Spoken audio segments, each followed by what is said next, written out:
Welcome back to Bash Bros in episode 77 of Notorious Pro Wrestling, the TEW Let's Play series where we find out what exactly would happen if Conor McGregor started his own wrestling promotion.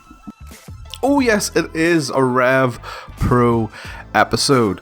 Our first that isn't admin based and won't be like an hour and 30 minutes long like the last one. Oh my god, that was so long. For as long as it was for you, imagine what it was like for me having to record it and then edit it and then upload it. So you had to suffer it once, I had to suffer it 3 times. Fucking dire. So, as always, the format for Rev Pro is a little bit different from our usual NPW episode. So, what we will do is take a look at the 1 week that you've missed from Notorious side of things, which was the Fallout show for the Banjaxed pay-per-view. We will then cover news and events from around the world and in our company itself. We're then going to take a look at some of the Notorious Fight School students to see how they have been progressing, since quite a lot of them are down in Rev Pro. Then we'll take a brief overview of the storylines for Rev Pro since it's been about, a month since we've last been here. Then we will book all the shows, come back, review them, and then move on to the next episode of Notorious. That's the plan. So this is the Fallout show for Banjax that you guys weren't there for.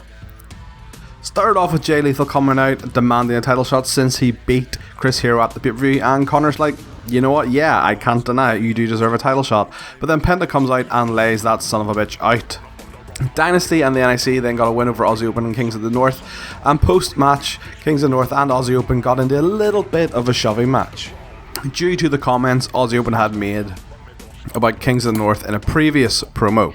And in a backstage angle, Angelina Love is disgusted Vicky Haskins is trying to flirt with Ace Austin, but Ace Austin's like, who can really blame her? And that pisses off Angelina Love, who storms away. Then Rhea O'Reilly interrupted Martina, asking why she didn't help when she was getting beat down at the pay-per-view. Martina's like, you know, she's scary. Crazy Ray Dobson's scary lady. Rhea then says if she's not going to help, just stay out of her way. And in our main event, the Lucha Bros defeated Grizzled Young Vets in a 73. Some good shit. Love it. And then after the match, Lethal laid out Rey Fenix at ringside to send a message to Pentagon before their match at the pay-per-view. All in all, 74, which I believe is our best show. I think it's our best show. Yeah, it is. It is our best show, and we've kind of hit a stride recently with Notorious, pushing on that 70 rating to also just getting past it. So we've had a really, really strong run of shows, and hopefully that will help carry our momentum forward as we then get up to medium size eventually. So our first bit of news then is an internal bit of news, and that is Deonna Purrazzo. Her contract is expiring now, and I don't think I'm going to renew it. We had brought her in as a wild card, isn't that what AEW call all their random people coming in the women's knockout tournament, and she just didn't wow me. Her first match with Maki Ito was poor, and she's gotten kind of average to good since, but definitely hasn't blown me away, so I don't think we'll be keeping her on. Another bit of news then is that Akira Francesco has a broken jaw. This happened, I don't think it happened at ours. I don't think it did. He's currently working through it. It will be fully healed in 10 days. Moving on to world news, and we have a new company, Iron Pro Wrestling Association.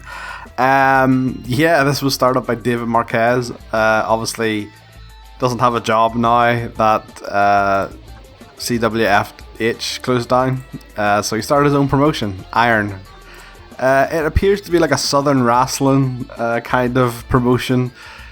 No workers or anything yet. This has literally just happened, but as you can see here, they've made friends with the other 2 new promotions that started up.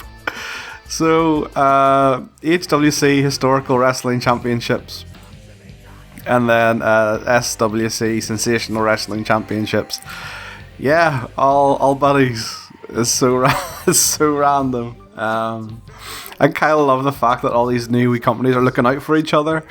That's cool. I always love seeing things like this. I've said it before. Every time a new company opens, I always feel this is really cool because it makes your save game its own universe, and that's what I love about this. Is like I love seeing like, you know, crazy things happen that, you know, it takes it away from reality, but not in a crazy way. You know, it's like a multiverse. That's what it is. It's like a multiverse. So like this crazy reality where, you know, CWFH closed down and now all these other small promotions are opening up. I love that. That's so cool. Speaking of multiverse, Rey Mysterio has been released by WWE. Oh, that's wrong. That's the wrong story thing. There it is. Now, if I had to guess from knowing how the background of this game works, I don't think this would happen again in real life, but I would say this has happened due to the hiring rules for WWE. Because Rey is small, they have a hiring rule. That is, you can't hire anyone with less or smaller than lightweight. So I would say this is due to that. It is not necessarily down to them thinking he's not of any worth. It is very much a case of the hiring rules for WWE have made the AI go, can't sign him again, bye. So he's been released. Will I bring him in? I could. He can work in Britain. He's very popular here. I wouldn't do it right away. I think we have a lot of big talent coming in recently, such as Pac, such as Rey. You know, we have Kenny Omega, who's still the debut. You have all these great talent there. I wouldn't do it right away, but once we go to the medium size, I probably will bring him in. It's Rey Mysterio, for fuck's sake, like, Jesus. Any company would be happy to have him. Saying that, he is now 47. I would say if he's out of work for too long, he will retire. If the headline pops up that, you know, oh, Rey Mysterio has announced his retirement and will retire in 3 months, I'll bring him in for like a goodwill tour. I just want to bring him out, and I would probably have him do stuff with the Lucha Bros because that'd be fucking awesome. But yeah, so that would be my plan. So, not going to bring him right away. If he decides to retire, I will bring him in early just to have a farewell run with him. But if he doesn't, it won't be until we're medium size, so we bring him in. But I do have him shortlisted. Speaking of multiverse, Joey Janella has signed with WWE. Yeah, add that to the long list of weird signings WWE have made. So, if you remember a while ago, they signed Ashley Vox, they signed Nyla Rose, they signed Christopher Daniels as a commentator, and now they signed Jordan Grace, and now they signed Joey Janela. One reason I think they have signed Joey Janela is because he's changed from a hardcore wrestler to a comedy wrestler, so I do think that probably plays a part of it. That's fucking weird. Really weird. Now, if you remember 2 or 3 episodes ago, when I was discussing the crazy amount of signings WWE have been making, I talked about whether or not I could find out a way to change their names. I did. So, are you ready for this? Are you ready for the amazing name changes for the recent batch of WWE signings? So caveat, not everyone got a name change. So the likes of Connor Mills, Amir Jordan, who went to NXT UK, a lot of those NXT UK guys still have their names, so I didn't change any of them. If they get called up to the main roster, possibly, but right now, no. Same for Christopher Daniels. He got sent to the commentary desk on NXT, so I didn't feel like it was necessary to change his name. Again, if he gets called up to the main roster, maybe. If not, he'll just stay plain old Christopher Daniels. Now, the name changes. So Ashley Vox, now working as, in WWE, Gia Canyon. Alright. These are all, by the way, I just used the name suggester in TEW for this, so this is just me hitting the suggest name button on each character. Yeah, character. Nyla Rose is now Isabella. Just Isabella. That's it. So Tia Trinidad, she already had one. Obviously, Zelina Vega, she is back to working as. Jordan Grace is now D-Hang. So fucking bad. Oh my god, they're so bad. But yet that makes it accurate. And Joey Janella is Jules DeBro. Get it? The bro? DeBro? Did you get it? Admittedly, this was actually Dubois, and I changed it to DeBro. So that's my one creative input, is changing the surname. So there you go. That is the latest batch of WWE wrestlers. I'm really kind of happy that I found out how to do that, I'm not going to lie. Just curious, has Joey Janela had a match in? He has. He faced Dolph Ziggler. Oh my god, it's too accurate. It's too accurate. Oh my goodness. Let's take a look at the Fight School students and how they have been progressing. So I'm not going to go through everyone, but I will kind of discuss anyone who's made fantastic progression. Or else I'll discuss people who've been poor progression. Angel Hayes. Like, she started off in January and has only grown like 5 points in like a year. Yeah, well, sorry, over half a year, 10 months. Like, that's poor. Part of me thinks Angel will be released from contract when her next one's up. There just hasn't been good progression anywhere, really. So Charlie Carter, although his basics haven't really improved crazily, his consistency and safety have massively shot up. Well, consistency definitely. About 9 points since they entered in January. So that's good to see. Psychology still isn't the greatest, but he's only 25. And a bit of a boost in his performance, so Charlie's been okay. Gia Adams, so, you want to talk about progress? 22 points in basics. Holy shit. She has... I need to use her more. I really do. I have underused Gia Adams. Consistency as well. 14 points. 13 points, sorry. Which is great to see. Safety also improved. What is that? Oh, my poor math skills. They're 21 points. Only thing that hasn't really gone up in her fundamentals is her selling. Even psychology has had a bit of a boost with her being able to go about and get some practice elsewhere. She has signed a couple of companies, so a 6-point boost in her psychology. And then looking at her microphone skills, she was never going to be a fantastic talker. She's kind of a powerhouse beast. So, you know, I look at that in 5 points for charisma, 6 points for microphone, 8 points for acting. So it is going up, and you know, as she continues to cut promos and stuff, that will continue to grow.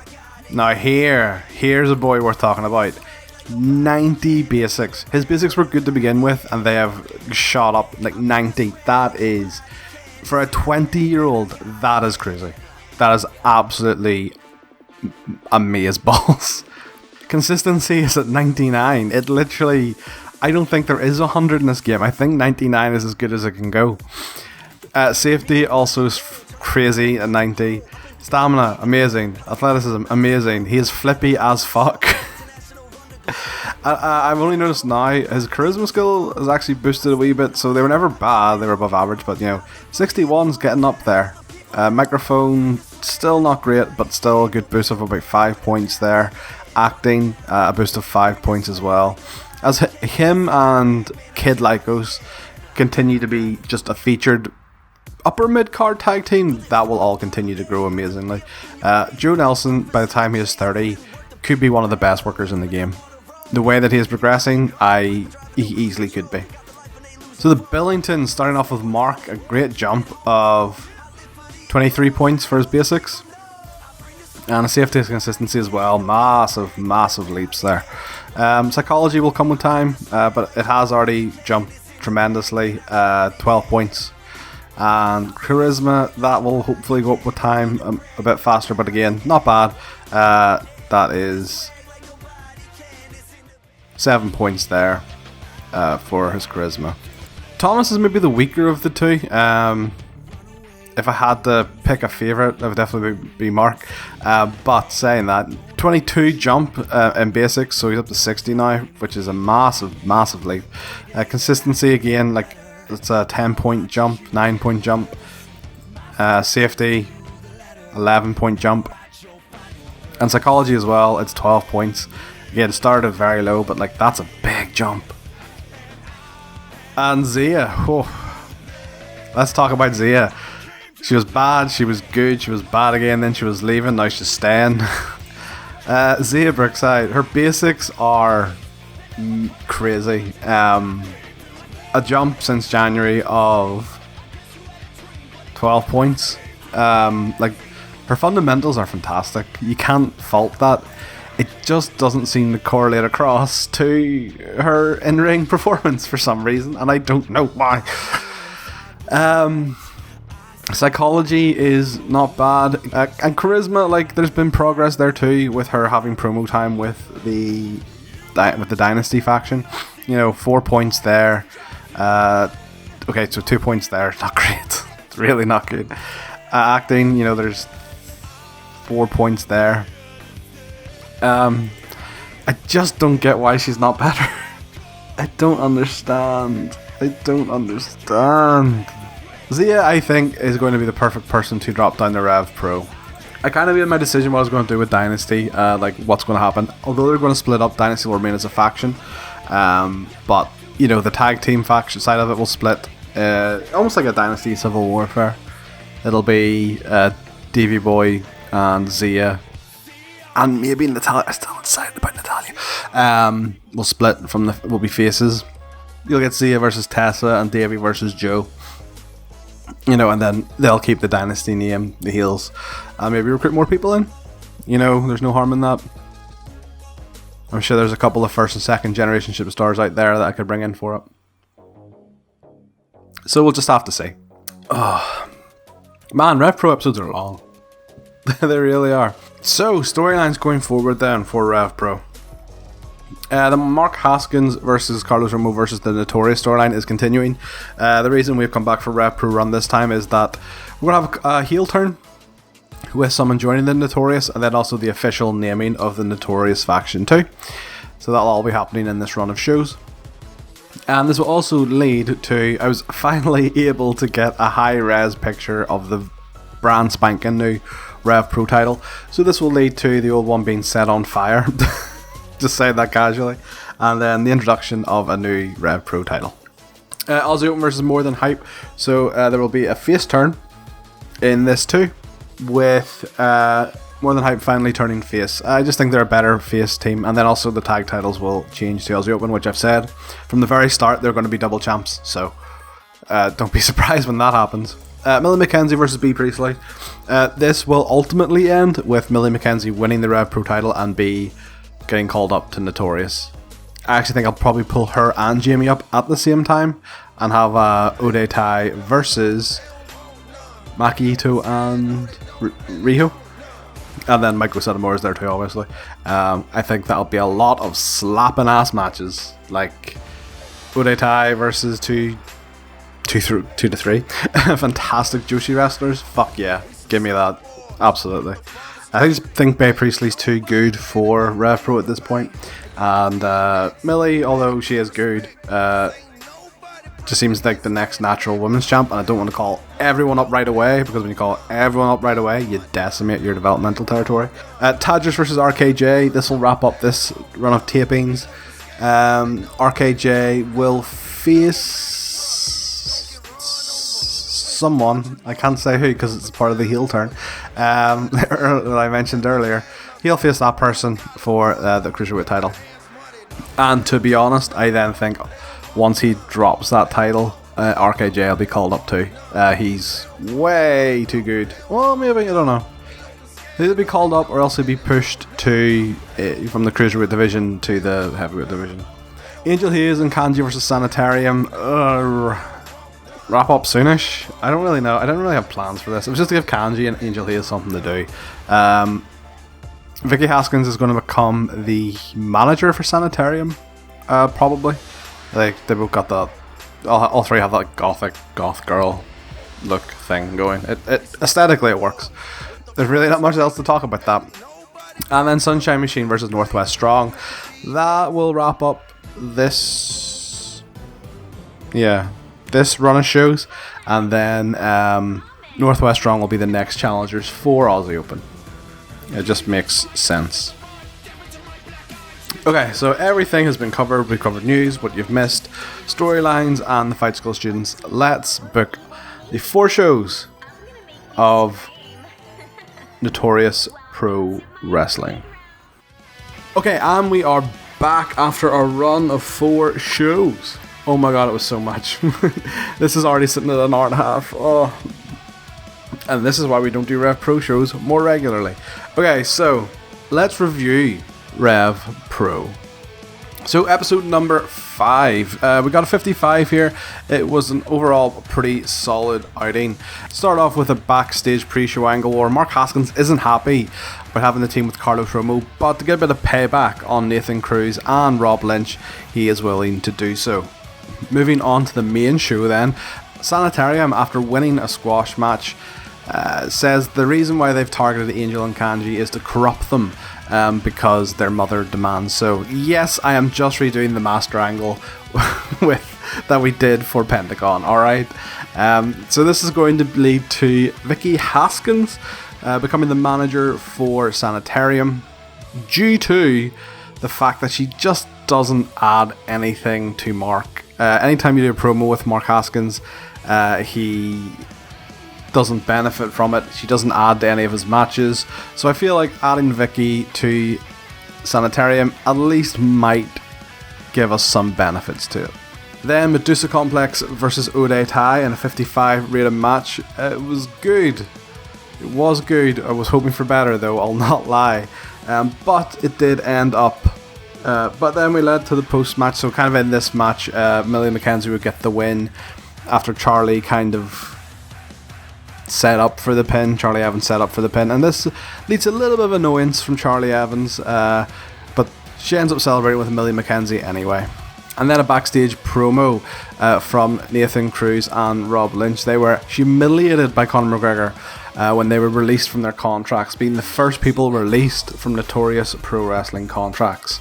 And they label themselves the Notorious to mock Conor because they're going to destroy Rev Pro until he comes down and faces them himself. 63, which is a very good promo. And in the main event then, Carlos Romo and Mark Haskins lost to Nathan Cruz and Rob Lynch. Carlos 57, Mark 51, Nathan Cruz 52 and Rob Lynch 54. The bit is pointing from Carlos and Mark, they can do better than that.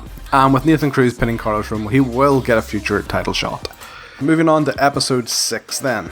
So on the pre-show, we have a promo from Northwest Strong who say if Sunshine Machine had just followed orders, they wouldn't be going into this match hurt. If you remember, they attacked Sunshine Machine a couple of weeks ago and locked them in the knee bars. And that will tie into their match later on, which is this match right now. The Young Guns of the Northwest Strong defeated Sunshine Machine. That's really hard to say. Young Guns defeated Sunshine Machine. It's so hard to say. Young Guns defeated Sunshine Machine. Fuck's sake. This is already an hour and a half, Hans. Let's not make it any longer than it needs to be. Sunshine Machine were defeated by Young Guns once they kind of targeted the injured legs of the faces. Mambo 48, Ethan a 43, Luke a 45, and TK a 47. Pretty good from all guys here. I obviously have to temper my expectations when going from Notorious down to Rev Pro, but 48 match is not bad.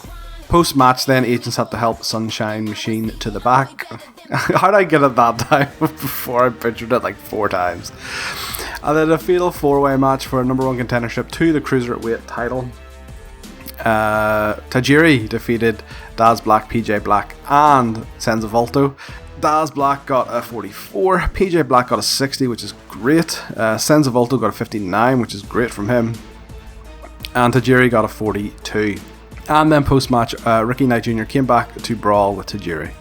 In a backstage promo, Aussie Open then are annoyed because now that they've shared the ring with More Than Hype, they know how good they are. They know they don't need to revert to cheap tactics. And then in the main event, LJ Cleary defeated Kyle Fletcher when Nathan Martin interfered. Kyle had a 63, LJ had a 65. All in all, a 65 match. It was a good match. Lots of flippy shit. And that overall got us a 60 for that show. On to episode 7 now. In a backstage angle before her title match, Charlie wishes Millie McKenzie luck, but as Millie leaves, Charlie shoots her a look. Whatever could that be?